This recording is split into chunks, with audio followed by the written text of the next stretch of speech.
Welcome to Jim Reynolds Outdoors, and I have a special guest with us. It's Hollis Lumpkin, and Hollis, she's an outdoor blogger, and I'll just let her tell you all about it because she knows more about it than I do. But Hollis, tell everyone where's home. I am from Charleston, South Carolina, a little part of it called James Island, and just a standard coastal town. I'm sure a lot of people have heard of Charleston, but don't pay much attention to the surrounding areas. The low country of South Carolina is the world. So that's home, South Carolina, and we do have a Charleston here nearby, but we're talking about South Carolina, not Charleston, Arkansas, so I have to make that distinguishing view there. Okay, so tell us about your outdoor background, Hollis. So I'm an only child, and my dad grew up hunting with his dad, and since he only had one girl, I kind of had to be the son and the daughter in that. So I've been going on dove shoots with him since I was out of a stroller, really. So it's kind of always been in my blood. And now living on the coast and being married to a fisherman, that's only expanded my outdoor adventures, I guess. Well, I can definitely relate because my wife and I were married 16 years before we had our only daughter, our only child. So this conversation's getting real interesting as we go, Hollis. But, you and I were talking here not too long ago. The way I found you was that you were on the womensoutdoornews.com. Correct. And you're a blogger. Tell everybody what you blog about, how you got started blogging, and that sort of thing related to the outdoors. So my blog is called The Bright Side of the Road. Everybody shortens it to just Bright Side Outdoors. And seeing how much I hunt and fish and just generally do things outside, I've had a lot of stories to tell, and it just kind of made sense to start a little website about it. And before long, it turned into posting recipes from our catches and kills. And Barbara, who runs Women's Outdoor News, she reached out to me. I'm not really sure how she found my website because I'm pretty small time, reached out to me and asked if they could do some features and whatnot. So it's been fun. Well, that's great. I've talked to Barbara as well, and we've actually had her on the show too. So now you're the first guest off the Women's Outdoor News, and we've kind of awesome. Yeah, we're going to just start a whole Women's Outdoor News movement here on Jim Reynolds Outdoors. But that is fantastic. Yeah, what I was really interested in, because you and I have a lot of the same kind of interest, but you love to wing shoot.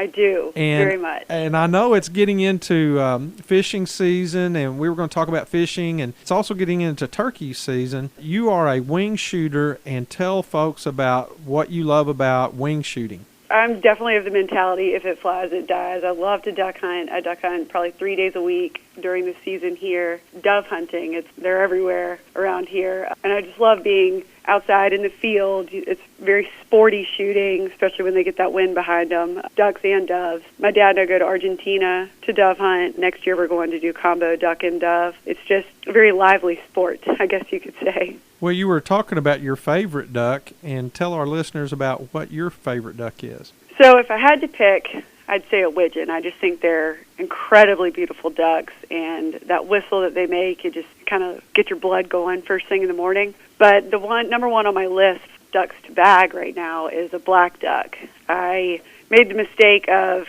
mixing up a black duck and a mottled duck during the season, the first split back in November, and knocked down a banded duck. We thought it was a mottled duck because they had just banded, probably 5,000 of them nearby as the crow flies, less than a mile. And I was like, oh, well, this is a mottled duck. So we cleaned it and ate it. And about 2 weeks later, I got the band information back, and it was a black duck banded in Canada. So I saved the band, and I'm on a mission to get a black duck I can mount and add that band to and just pretend like my blunder never happened. Well, you know what they say about assuming. I know. It's terrible. I'm never going to live it down, ever.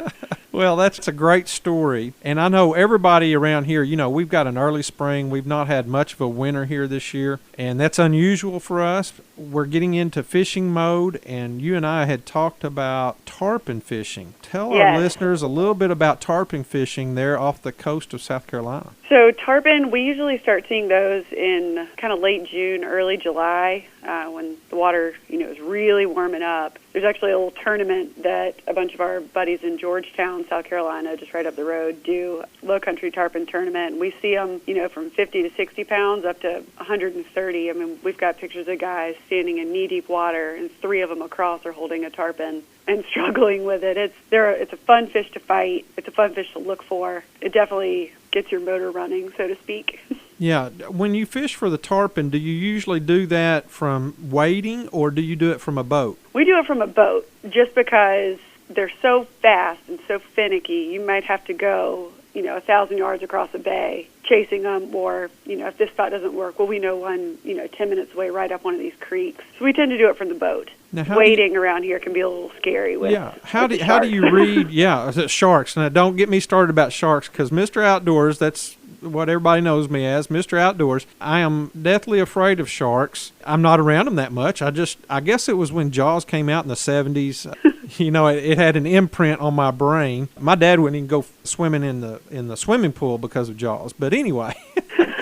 I can't say I blame them. I understand about being able to cover some ground in a boat in case, they're not biting in one place. You need to be able to cover some ground to make use of your time. Exactly. Well, I was telling you around here, do you have stripers there by any chance? No, I think they have them down around Florida. Uh-huh. But I can't say I've ever seen around here. Yeah, one of my friends the other day caught over a 50-pound striper. Oh, my gosh. Yeah, and it's, when you start getting up in the 50s, you're getting real close to a state record. I believe the state record is around the high 50s, low 60s. Oh, wow. Yeah, so that's the record for a striper in this state. Now, they're stock. They're raised in stock because they're not, native to here. But that we have a lot of fun. That's our big fish around here. But you have lots of big fish there because you've got the ocean. So I'm assuming that tarpon is your favorite, or what other type of fish do you like to fish for? So I think really my favorite, tarpon fishing is it's kind of like duck season, there's a season for it. Kind of what I do all year long is inshore fishing for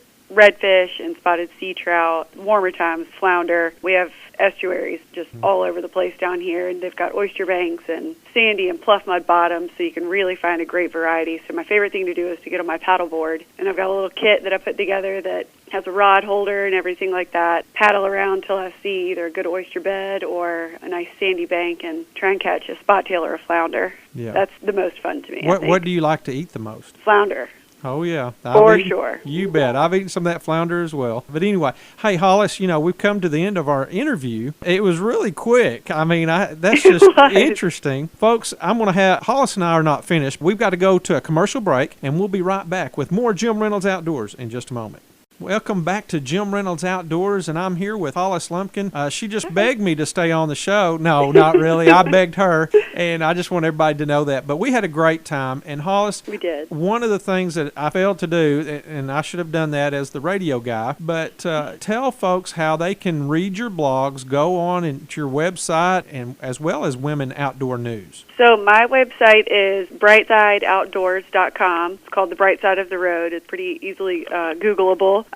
Women's Outdoor News is it's just women'soutdoornews.com. There's all sorts of great information on there. On mine, it's pretty straightforward. I have a much more basic website, but yeah. Yeah, one of the things I wanted to ask you is the women that are out there listening, what would be your advice to get them into the outdoors or get them involved? Just try it. Just got to get your feet wet in a bunch of different things. My dad likes to say, when I was growing up, he threw a bunch of different things at me: soccer, softball, tennis. Something's going to stick. You're going to find something that you just love. And for me, that was hunting and fishing. And I've definitely got friends that could never imagine getting up early and sitting in a duck blind, but they'll sit on the pond with me all day long fishing. It's just, you got to find something that speaks to you and you can be passionate about, and it's fun, of course. Well, I'm going to tell you right now, my daughter is going to think that I coached you up to say that, because I'm going to have to play that to her to let her hear, because that's exactly what we've been doing. We've been just trying everything, hoping that something would stick, and you nailed it. So anyway. Well, hopefully that'll be good advice for her. Yeah. As a matter of fact, my daughter's name is Laura Beth, and I want you to talk to her like you've known her all your life. And not just that, but the listeners that are listening out there, I want you to talk to the kids out there just like you wanted them to get involved too. So what would Hollis Lumpkin say to the kids out there to get them involved? I would say there's nothing better than a good day full of fresh air, and what a better way to do it, spending time in nature. The world is God's creation, and being able to enjoy it, the wildlife, the conservation aspect of it, just really everything. You can learn so much about the world you live in just spending a few hours outdoors, and it's fun, and you can get your hands dirty and just really enjoy what's out there that the world has to offer for you. Well, the natural world, that is. Yeah, one of the things that I was, as a school teacher, I was a biology teacher, Hollis. Okay. And I always wanted kids to get out there and get involved. And, government always had us so geared towards we got to pass a test that if we went outside to do anything fun, that was just taboo because we weren't in there drilling them how to pass a test. I can teach a dog tricks, and that's what I felt like I was doing. I was trying to teach these kids to pass this test rather than getting out there and getting our hands dirty and wet and having fun getting into the outdoors. And that's why one school I was at, we actually started an outdoor classroom, had 3 ponds on site. We would do water studies. We identified plants and trees and insects and birds. And that's where you learn. And that's what teachers used to do. I think, there's a lot of great teachers out there, but they're being hamstrung because they are not. Yeah, they're not allowed to do the things that they need to do. They're trying to get these kids to pass tests. And, of course, the kids just, they want to do other things besides try to learn how to pass a test. Absolutely. Have you ever been in that situation or know what I'm talking about? Because as far as the testing and school versus yeah, definitely. In college, it was tough to make the decision between studying for a test or, being able to duck hunt one weekend or, go fishing. But when it comes down to it, there's only so much art history you can apply in the world. But if you're capable of fishing, you're capable of feeding yourself. So there's kind of a catch-22 of school requirements and then being able to provide for yourself in the outdoors. Well, I'll tell you, Hollis, you are just hitting every cylinder right on the head. I'm going to tell you that right now. Hey, it's been wonderful talking to you. It has. Thank you so much for having me. Hey, anytime, and I hope that you would like to do this again sometime. Absolutely. Oh, I'm telling you. And if I ever get out in South Carolina, I'm going to give Hollis Lumpkin a call and say, Hollis, I want you to take me fishing or I want you to take me wing shooting because I would love to, I've never been to the ocean duck hunting, and I would love to do that. 40. Yeah, I'll bet it is. Have you ever done the lay-down boat thing? I have never done that. We typically pull off to the side and kind of get up in the phragmite or get up in the marsh grass and hunker down. You're in, waist deep water, and it's an adventure for sure. What about a boat blind? Have you ever been in a boat blind? Yes, I don't like those very much. I like to be able to move around a little more. Mm-hmm. I see those up and down the road all season long, and I know people are very into that style of hunting. Let me tell you something. I got a story I got to tell you real quick. But these guys, one time, we had the spot, and we knew we had the spot, and these new guys came in with this boat with a permanent boat blind built on top of it. And it looked like a big box is what it looked like. We said, I'll tell you what, if we can take your boat, we'll take you to the spot, and we'll have a good time. And they agreed. And Hollis, let me tell you, inside, you had a place to put your shells. You had a place to put your guns.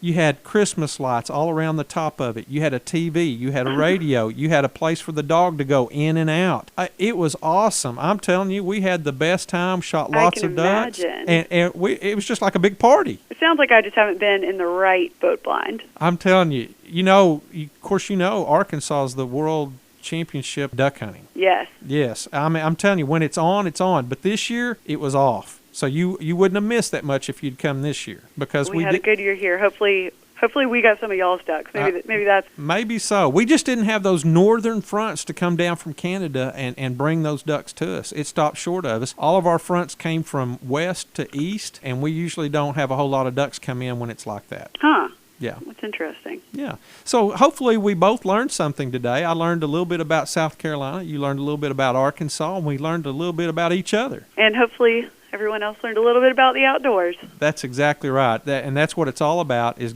that's my slogan, Hollis, is getting into the outdoors. I like that. Well, thank you once again for listening to the show. And folks, we'll be right back with more Jim Reynolds Outdoors in just a moment.